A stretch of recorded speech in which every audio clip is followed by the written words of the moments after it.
नमस्कार। बहुत सारे लोग हिंदू धर्म को सनातन धर्म से अलग मानते हैं। वो कहते हैं कि ये नाम विदेशी द्वारा दिया गया है और इसका पहले का नाम सनातन धर्म था। लेकिन कुछ लोग ये भी कहते हैं कि पहले इसका नाम आर्य धर्म था और उसके बाद कुछ लोग ये भी कहते हैं कि इसका नाम वैदिक धर्म था। सनातन का अर्थ होता है जो सदा के लिए शाश्वत हो, मतलब कि सदा के लिए सत्य हो। जैसे ईश्वर ही सत्य है, आत्मा ही सत्य है और मोक्ष ही सत्य है। और इस मार्ग को बताने वाला धर्म ही सनातन धर्म है।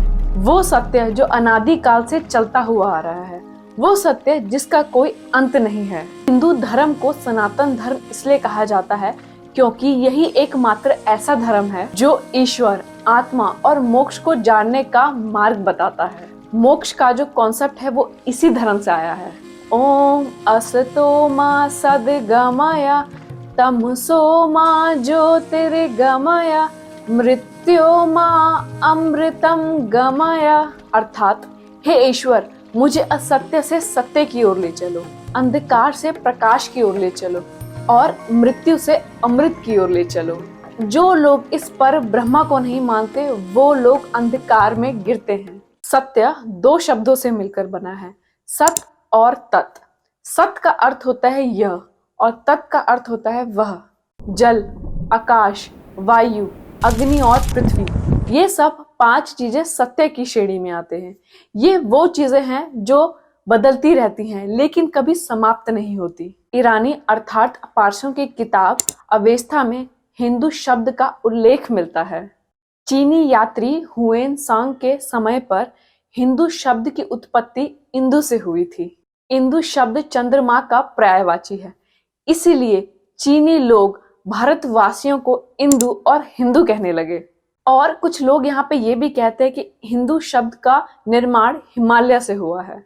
हमारे ऋषि मुनियों ने ध्यान और मोक्ष शब्द के रहस्य को निकालकर उसे सही ढंग से व्यक्त किया हुआ है। मोक्ष के बगैर आत्मा की कोई गति नहीं, इसीलिए ऋषि मुनियों ने मोक्ष के मार्ग को सनातन मार्ग कहा है। धर्म, अर्थ, काम और मोक्ष, इन सभी में मोक्ष अंतिम में है। ब्रह्मा और मोक्ष ही सत्य है। सनातन धर्म में सत्य को जन्म देने के लिए अलग अलग काल में अनेक ऋषि हुए हैं जिन्होंने सत्य को जैसे देखा वैसे बताया। जो लोग ऋषि मुनियों की बातों को नहीं समझ पाते हैं वही लोग उनकी बातों में भी भेद निकालते हैं।